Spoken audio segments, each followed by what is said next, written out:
dark and creepy. Nothing seems to stand still, and nothing is quite what it seems. I tell you, I'm glad I met you fellow travelers. I wouldn't have liked to spend a night here alone. It's just the shadows that frighten you. The forest is safe if you treat it with caution and respect. Isn't that so, brother? True, true. I think city dwellers fear all the wrong things. I would be far more scared crossing one of those jammed roads in one of those hellish cities. To most of us villagers, forest is a good friend. Those shadows are well just shadows. Most of the time anyway. Oh, you villagers! Always going on about how great your village life is. Clean air and being in touch with nature and all this stuff. Give me a brightly lit city any day. With neon, billboards flashing, sirens blaring, dogs barking and people shouting. Anything's better than these slow shadows and rustling noises and... What's that? What's that? Oh, that? Nothing to be frightened of. Sit down, my friend. A snake or a deer going on its solitary way. No, wait a minute. I do believe that is a story. You know how stories like to gather around a warm fire on a dark night? What love! You don't get to see so many of them these days. Rather endangered now. You're right. Stories just can't resist firelight. But they're a little shy though. Let's make space for the story, brother. Move up, city man. Stories that gather around a fire like moths around a lamp. That's one thing my friends won't believe when I tell them. So, where is the story of yours? Or are you having me on, making fun of the city dweller, eh? No one's making fun of you. Stories are serious business. But what do you know about stories? City folk, you've forgotten how to listen, how to see, and how to touch. Can't recognize a story when it's sitting right next to you. Isn't that the one? The one with the sad ending? Yes, haven't thought about this one for a long time. Why are you hesitating, brothers? Do you want the story to die? It needs to be told. It's like an animal come to the watering hole. Pass it on. Or what else will it fade away into nothingness? You're right. It's looking rather forgotten and pale. Maybe it's time to pass it on. Perhaps so that the mistakes are not repeated. So that no one ever tries again to... Yes, people are forgetting. Look, the story can barely whisper. Listen, traveler, listen. Tell him, brothers. Tell my story and save me. Save me. This is a story about forgetting. A story about flying. A story about flying And forgetting. to fly, To forget. to fly.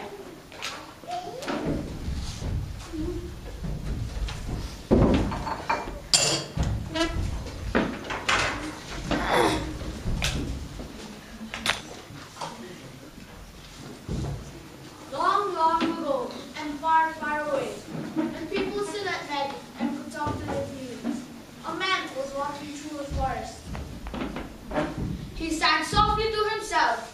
La la, la la la. He touched a leaf here and a stone there. He caught up to the animal. Ah! How fine he looked. Yes, so fine. His eyes glittered.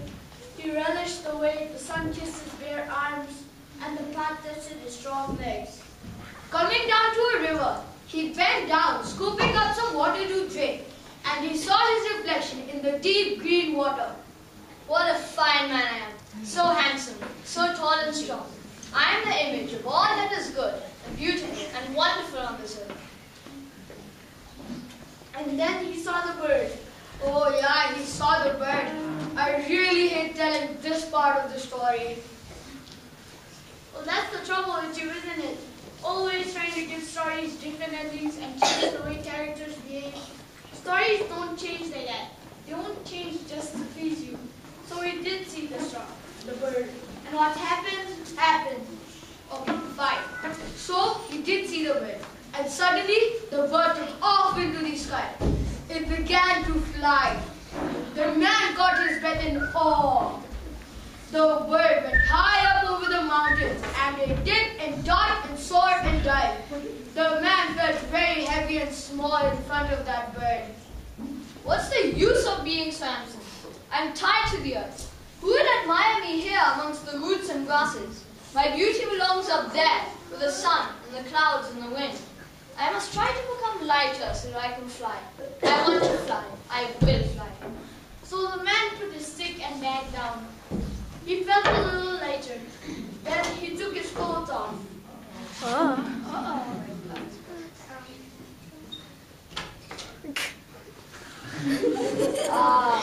I can feel the wind on my skin, but my hair slows me down. It traps the wind. Maybe I need to cut it off, or better still. So he took out his razor and shaved off his hair and his beard. And that was when someone could have stopped him, but no one did. Oh, it's our fault! All our fault! Here we go again. What's done is done. You weren't even there, remember? No one was, except for the bird flying up in the sky. And stop blaming me for the way the story goes. Just the storyteller. Now I'm lighter. Let me see if I can fly. But why will my feet not lift? Why am I still so heavy? What is this weight I carry? He thought for a while. I know. It is inside that I'm still so heavy. Maybe I need to look inside what I have. So the man reached inside and took out hunger and thirst.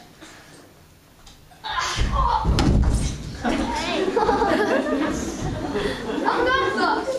I don't need you. You are the source of all my troubles. But I can assure you that your body is nourished. You'd have died if I hadn't reminded you to eat. Me too. I remind you of needs for water. Water to cool and clean your body. I only know that hunger and thirst have made me miserable. When I don't satisfy you, I suffer. When I overindulge you, I suffer. And when I want you tied, that is when you make the most noise. And then you torture my family, and then they blame it on me for not looking after them well. Now get lost. Go. Next, the man reached inside and took out anger.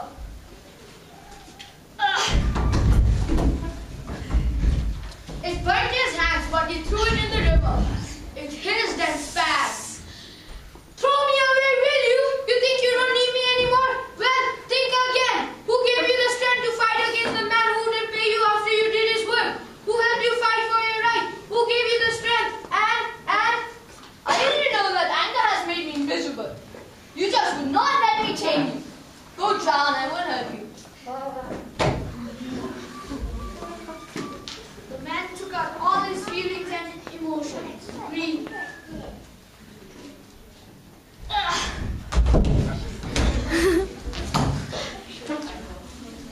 You need me, sire. You need me. I'm your ambition, your drive.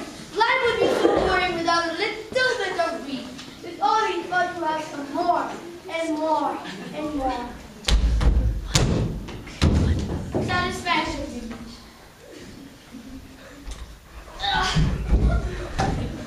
how would you have known when to stop it on me? The evil sin of my greed would have driven you mad. You have thrown up hunger, thirst, and anger. Isn't that enough? Be satisfied now. Stop! I'll only be satisfied when I can fly. Curiosity.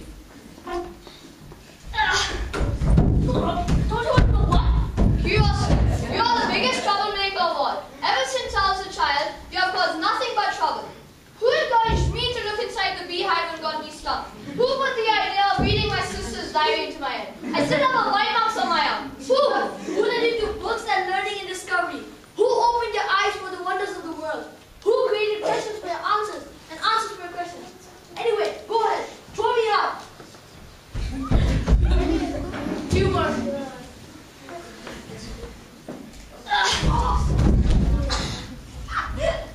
Well, this is a joke, right? It better be. Hey, curiosity, satisfaction, greed. Why are you guys looking so dumb? Cheer up.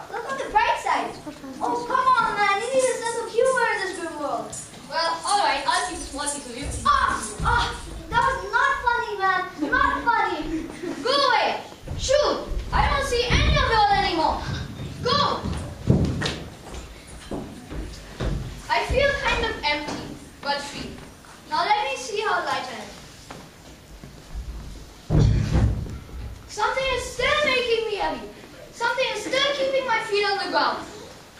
The man searched every single corner of his heart, mind, and body. Finally, he touched something. It was warm and alive and pulsing. Very, very delicate and very, very strong. He grabbed them in his fists and pulled them out. Who are you? What are you? How dare you hide us? Don't you know feelings must obey orders? We were frightened for you. That's why we were hiding. Frightened for me? Indeed? What are you? I am love. And I am memory. And why are you frightened for me? Please, listen to us. You need us. We have in your hands the seeds of all that you have thrown out. We can make them all grow again. Don't throw us out. Why would I want to go all those other emotions again when I've just gone through a lot of trouble to get rid of them? Without me, you wouldn't have remembered these lines. And plus, your feelings make you human. Without them, you're just one drop of water that evaporates on a hot stone. Gone. Just like that. Scattered into a million tiny molecules. We, memory and love, bind you to other drops. We make you part of a river. And the river gives you beauty and strength and courage. Don't you see? We make you part of the whole. Memory and love tie stones to our feet. You stop me from leaping into the sky. Why do I need memory and love to fly? Is it the small dry leaf that is carried on the wind or the heavy coconut? Anyway, when I'm up in the sky, everyone will admire my beauty and grace. And then, what need will I have of being part of any whole? The man tried to throw them away, but they clung to him saying, No, you need us. You need us. Please, wait, listen, stop. The man struggled a lot. Finally, he took out his knife and tore them apart. Torn and tattered, he threw them into the river, and they sank down to the bottom.